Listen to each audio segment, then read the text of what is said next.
बोल दो। क्या बात है कि करेंसी में पाउंड का, क्रिकेट में ग्राउंड का, करेंसी में पाउंड का, क्रिकेट में ग्राउंड का, और मैया रानी के भजनों में भैया जी के साउंड का बड़ा महत्व होता है। एक बार साउंड वाले भैया के लिए जोरदार तालियां। और आप लोग इतने प्यारे प्यारे लोग हैं, इतनी तालियां बजा रहे हैं, तो आप लोगों के लिए कुछ बोलूं कि दूध में छाली का ससुराल में साली का, दूध में छाली का ससुराल में साली का, और मैया जी के भजनों में गंगा चक वालों की ताली का बड़ा महत्व होता है। एक बार अपने लिए जोरदार तालियां।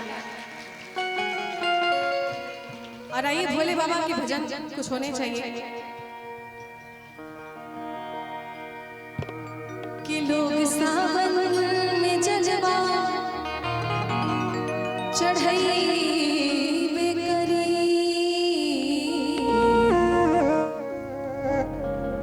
भोले बाबा के अलग जगबे करी कि जब ले दुनिया में चंदा सितारा रही,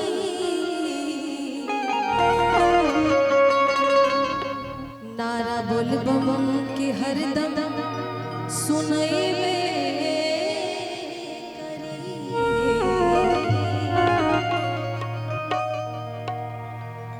ना छपर ना छानी सब कहे भड़गानी, ना कुर्ता ना धोती सिर बहे गंगा पानी।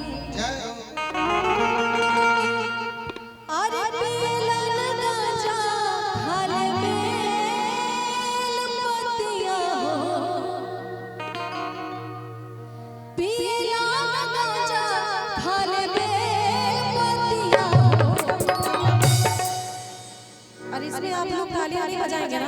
मैं सच में, मैं लिटरली बता रही हूँ, मैं नहीं गाऊंगी। बजाएंगे कि नहीं? आप लोग पैकेट में हाथ डाल के जो खड़े हैं जब से, हाँ जी, पहले आप एक बार इधर से जयकारी लगाइए। आप बहुत बड़ी गलती कर रहे हैं भैया। लगाइए, बहुत बड़ी गलती कर रहे हैं। हम लगवाएंगे ना जयकारी। चलिए। ए मैया ये कैसा तेरा संताप है, ए मैया ये तेरा कैसा संताप है। एक तरफ झांसी की रानी तो दूसरे तरफ महाराणा प्रताप है। क्या बात है? कहो भैया ताली बाजी है, जयकारी लागी नू, भाई के इज्जत ना जाए के चाहिए। आप जयकारी लगवा लीजिए क्योंकि लेडीज फर्स्ट होता है। बिल्कुल इज्जत की बात है ना, एकदम जोर लगा के पहले सांस ले लीजिए। केवल लेडीज जयकारी लगाएंगी, जेंट्स एक भी नहीं। वो हो जाएगा, आप देख लीजिएगा, आप पक्का हारने वाले हैं। इनको हराना है ना। बोलिए सच्चे दरबार की, मैया रानी के प्यार की। अब बोलिए। क्या भैया तैयार बाड़ा लोग ना? बोलो शंकर भगवान की। ये देखिए ये लोग भी साथ दे रहे हैं बीच में। नहीं, आप लोग को नहीं बोलना, आप लोगों को नहीं बोलना भैया, इज्जत के बात। छोट भाई है नू, आए तनी गंगा चक्की देवी मैया की। देखिए हम कहने के महाराणा प्रताप होंगे, झांसी की रानी है तो ये भी महाराणा प्रताप है, समझना चाहिए। सभी लोग मिलके जयकारी लगाएंगे गंगा चक्की देवी मैया का। ठीक है माताएं बहनें सभी लोग प्रेम से बोलिए गंगा चक्की देवी मैया की। और जिसका जयकारी माँ के दरबार में पहुंच जाएगा, मैया उन्हीं की मनोकामना को पूर्ण कर देंगे। बोलिए सच्चे दरबार की। जब डिम्पल जी गाएंगी तो आप लोग को तालियां एकदम चटा चटा बजना चाहिए। थोड़ा सा भोजपुरी का तड़का हम लगा देंगे मंच पे। आइए। ना छपर ना छानी सब कहे ऐसे नहीं बीट पे है। ना कुर्ता ना धोती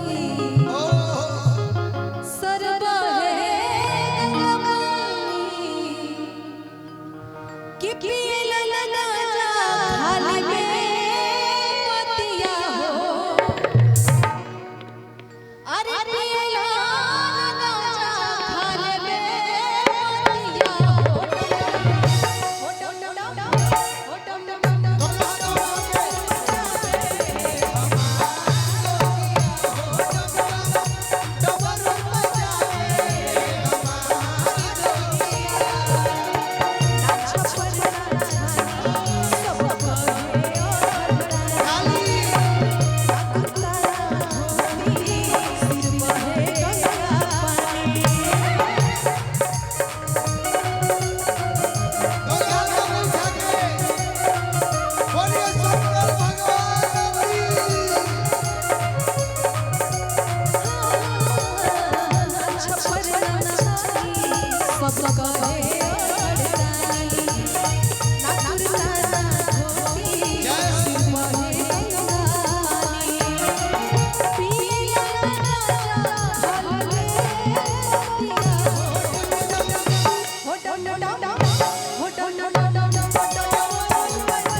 बाबा अपने रे हाथे खुद भस्मासुर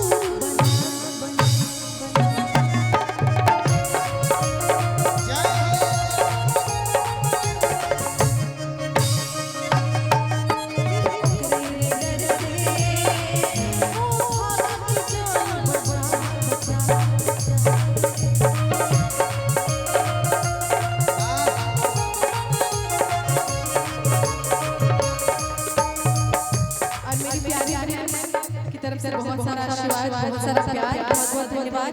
और बहुत देर से आप जो स्माइल दे रही है ना, उसी पे हम लोग जिंदा हैं। ये गलत हो रहा है, बहन को मिल रहा है, भाई को नहीं मिल रहा। एक तरफ हम लोग भोजपुरी भाषा में बोलते हैं, एक तरफ पूनी बरस रहा है, इन्हें झीसियो नहीं है। उधर जाइए, उधर जाइए, उधर जाइए। हाँ हो भैया, ताली बजवाने के लिए उधर शेर है। अब लोग कहेंगे कि देखिए पैसा मांगे वाला प्लान लग जाइए, जाइए। ऐसा नहीं हो। आप लोग की तालियां ही सबसे बड़ा मेरा आशीर्वाद है। तालियां बजा के सम्मान बढ़ा दी। अच्छा देखिए, आपने कहा कि एक तरफ झांसी की रानी तो दूसरी तरफ महाराणा प्रताप है। इस बात पे मुझे एक लाइन याद आ गई कि हमारे भैया लोग शेर हैं। शेर है ना आप लोग? ये लोग देखिए, ये भी मानने बोला हो शेर लिखा गर्जे का हो भैया, कोई शेर वेर नहीं। ये लोग मान ही नहीं रहे कि शेर है। शेर है भाई, ऐसे शेर रहता है। हेलो, नाम के आगे जी लगाओ। आप लोग शेर है ना, मानते हैं कि शेर है, तो इधर सब लोग शेरा वाली हैं। शेर की सवारी कौन करता है? शेरा वाली। तो हर महीने में आप लोग सबसे सुपर है ना कि बाबा अपने रे हाथे। ये होता है। आज पहला बार हमारा भाई लोग से भेंट भइल बा कि बुझाता कि भूतहा सिनेमा चलता है। उधर भी भाई लोग, चाचा लोग हैं। का बाबा, आज बेटुआ के नाम हंसोइले बानी रहुआ सब है, खाली पूरी बुनिया खाए आइल बनी। माता के प्रसादी पहले बने तो तनी माता के जयकारी हो के माई के कृपा, माई के महिमा इतना गम पार बा कि सब भक्त लोग धन्य बाड़े। माई के दया दृष्टि पर सता, माई सबके मनोकामना के पूर्ण करतनी। तो हृदय से, सच्चा मन से दोनों हाथ उठा के समर्पण हो जाएगी बा, माई के प्रति एगो जयकारी लगाएगी बा। बोलिए दुर्गा मैया की।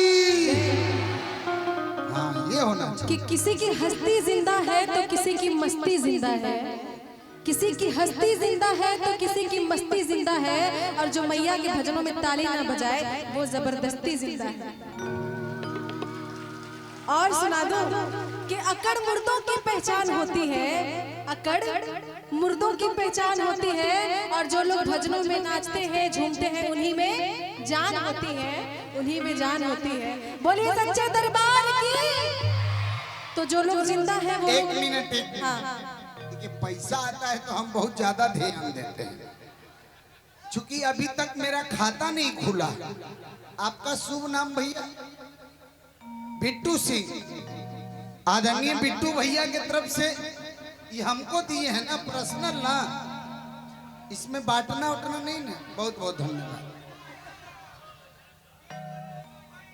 पिंटू भैया, पिंटू भैया की तरफ से 501 रुपए का पुरस्कार। एक जोरदार तालियां बजा दीजिए। फलत रह फुलात रह गंगा के पानी से एक लाठी बढ़ियात रहो। ऐसा ऐसा भैया 10-10 मिनट पर देते रहिए, हमारो मिजाज हरियर रही। बोलिए सच्चे दरबार की। भगवान करे कि काली मुर्गी उजली हो जाए, आज जो डिम्पल बहन के भजन पे ताली ना बजाए उनके हाथों में खुजली हो जाए। तालियां बजनी चाहिए। आइए। और आ रहा है क्या कि बाबा अपने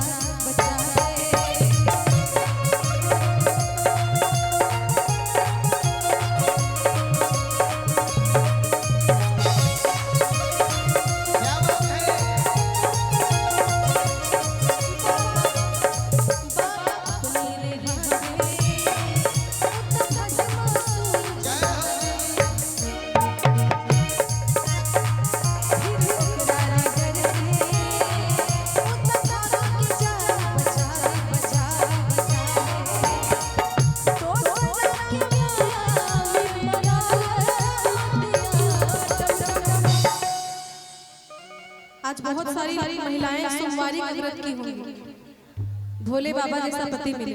लेकिन भोले बाबा जो है दूसरों के लिए जीते हैं, अपने लिए नहीं जीते। दूसरे की माया में मती में मराए रहते हैं। अरे दूसरा के माया में मताले मतिया हो डम डम है डम डम। अच्छा तालियां कैसे बजानी है देखिए, खाली खाली दूसरा के माया में मताले मतिया हो डम डम डम। ऐसे बजाना है। हो डम डम डम हो डम डम डम हो डम डम डम।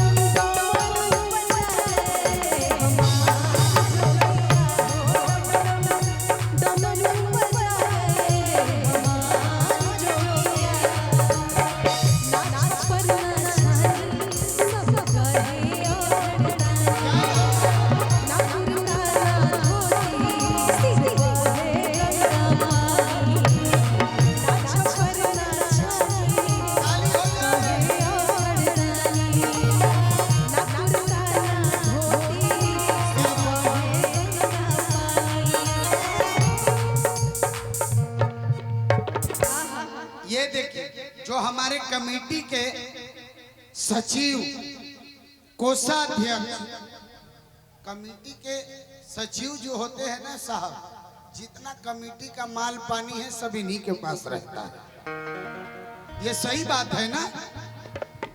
तो हमारे सिद्धनाथ सिंह जी के तरफ से डिम्पल बहन को भी 501 रुपए का पुरस्कार और हमको भी 501 रुपए का पुरस्कार। एक तालियां बजा के सम्मान बढ़ा दीजिए। गार्जियन है हमारे। अभी तो ये सचिव साहब दिए हैं ना, अभी हमारे अध्यक्ष साहब आचार्य संतोष मिश्रा जी बाकी हैं। हमें आशा नहीं, पूर्ण विश्वास है कि 5 मिनट के अंदर में 1,000 दोनों को आएगा। जरूर जरूर मिलेगा। ये पूर्ण विश्वास है मेरा। ये देखिए, अध्यक्ष साहब हमारे मिश्रा जी हैं। अच्छा, इसमें कोई उपाध्याय जी हैं क्या? हाथ उठाइए तो उपाध्याय जी। अरे इधर देखिए, इधर देखिए। मिश्रा जी, कोई उपाध्याय जी नहीं है? पांडे जी। उपाध्याय जी से थोड़ा सा उपाय मिलता है। प्रणाम उपाध्याय जी। उपाध्याय जी से थोड़ा उपाय मिल जाता है, ये सबसे बड़ी बात है। तनी उपाध्याय जी के लिए तालियां बजाइए। शादी हो गई बा भैया? नहीं खे भइल? हे दुर्गा माई, हे काली माई, उपाध्याय जी के जितना जल्दी हाड़े हरदी माथे मौर चढ़ा दे। आ जब हाड़े हरदी माथे मौर चढ़ जाए तो तनी एगो ललनो दे दे। बोलिए दुर्गा मैया की, सच्चे दरबार की, बोलिए शंकर भगवान की। ओम नमः पार्वती पतये हर हर महादेव।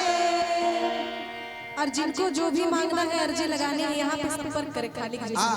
अगर मैं गलती से किसी का नाम बोलने में चूक जाऊं, मिस्टेक हो जाए, तो आपसे रिक्वेस्ट है कि दोबारा पैसा दे के नाम सुधरवा। सब लोग 10-10 रुपया जितना हो सके 10-10 रुपया लेके आइए, खाली जी को चढ़ाइए और इनका अर्जी सीधे डायरेक्ट भोलेनाथ के चरणों में लगता है।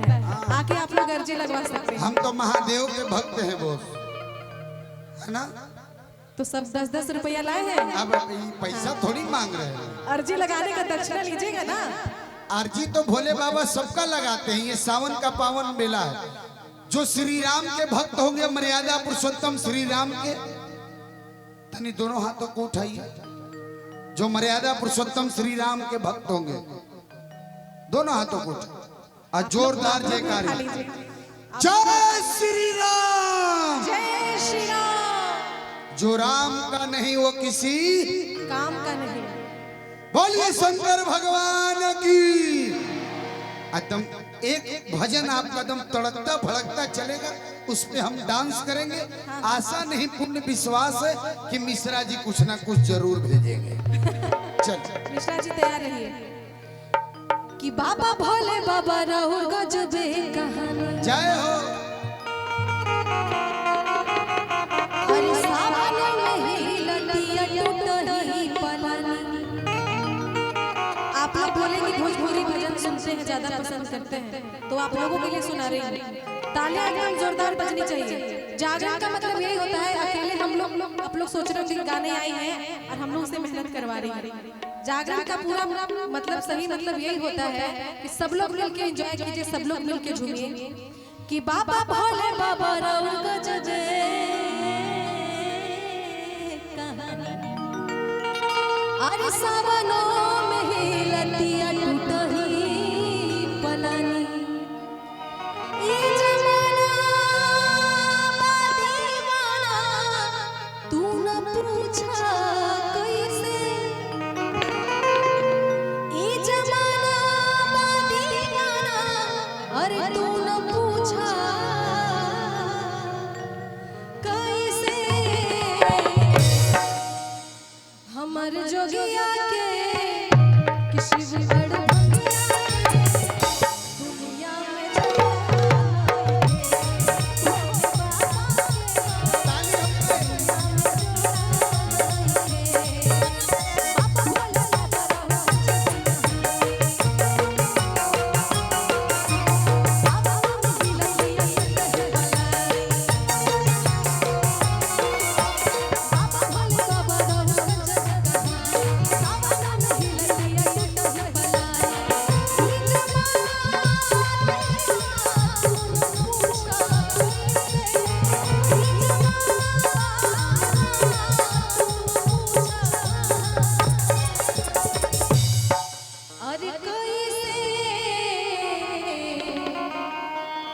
कि हमर जोगिया के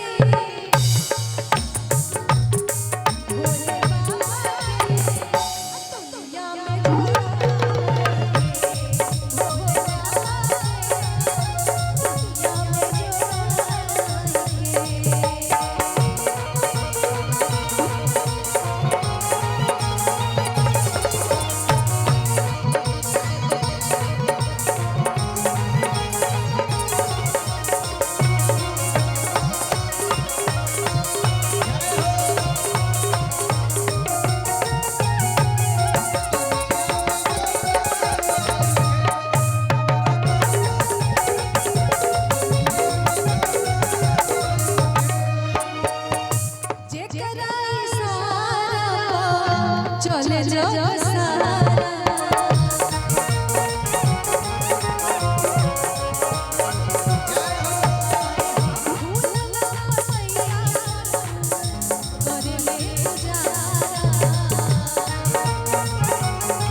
अरे चले जग सारा। अभी मैं इस भजन के बाद आप लोगों के पास भी आऊंगी, आप लोग गाइएगा ना साथ में। और आप लोग जो भजन गाते हैं शादी विवाह में, सबसे पहले जो भजन गाते हैं माता रानी के भजन से शुरुआत करते हैं, उसके बाद फिर तो दुल्हा दुल्हन का इतना गीत गाते हैं। चाची गाती है ना खूब, गारी एकदम दबा के, याद है गारी? गाइएगा ना? नहीं मुझे लगा बोलेंगे नहीं नहीं। अरे बहुत अच्छी बात है, आपके लिए भजन सुनाऊंगी, आप गाइएगा साथ में, जो आपको याद होगा वही गाऊंगी। कि जे कराए सारा अरे चले जग सारा, अब फूलवा पतैया अरे कर ले गुजारा, भोला करे सिंगार रोज राख ले, बाबा करे सिंगार रोज राख ले, भोले बाबा के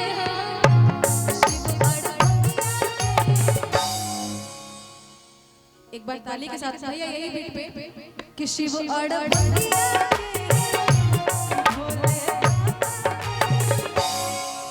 बार मजा आ रहा है। खालिक भैया अब देखिए, खालिक भैया कैसे ठुमका लगाते हैं, भोलेनाथ के असली भक्त हैं। कि इस भोले सी सूरत के भाव को बाचो तो जाने, इस भोली सी सूरत के भाव को बाचो तो जाने, और भोलेनाथ के भक्त हैं नहीं है। इन लोग खाली सावन में इन लोग को बहाना चाहिए कि हम महाकाल के भक्त हैं, गांजा और चिलम पीने के लिए, भांग पीने के लिए सब भक्त बन जाते हैं सावन में। ऐसे कोई पूजा नहीं करेगा, सही बात है ना? सावन जैसे ही आया सब महाकाल महाकाल चिलम गांजा जिधर देखो फूक रहा है, सब भांग पी रहा है। अब भोलेनाथ तो जहरों पिए थे, जहर पीजिएगा? जहर जहर का क्यों? भोलेनाथ तो जहर भी पिए थे ना। जैसे ही जहर पिएगा तो भोले बाबा से भेंटे हो जाएगा। तो खाली चीलम गांजा पीने के लिए सब भोलेनाथ के भक्त हैं। कि इस भोली सी सूरत के भाव को बाचो तो जाने, और बाबा के भक्त हैं कोई नहीं है। किसके भक्त हैं? किसके भक्त हैं? अरे भगवान के भक्त हैं कि मेहरारू के? हाँ, सब पत्नी भक्त हैं यहाँ पर। बाबा के भक्त हैं तो जरा जागरण में नाचो तो जाने, जागरण में नाचो तो जाने। खालिक भैया के लिए जोरदार तालियां। और क्या कि भोले बाबा के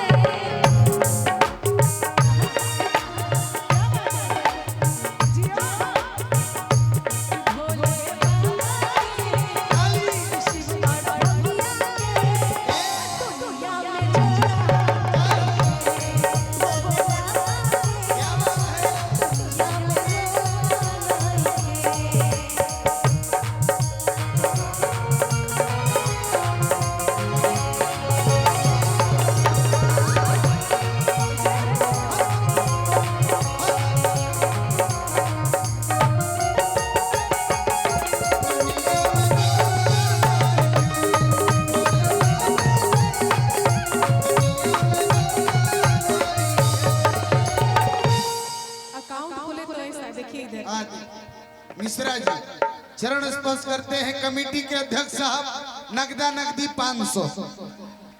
तालियां बजाइए भाई, तालियां। अभी तो 500 से शुरुआत की है, 10 मिनट के बाद देखिएगा 4 गो 500 देंगे।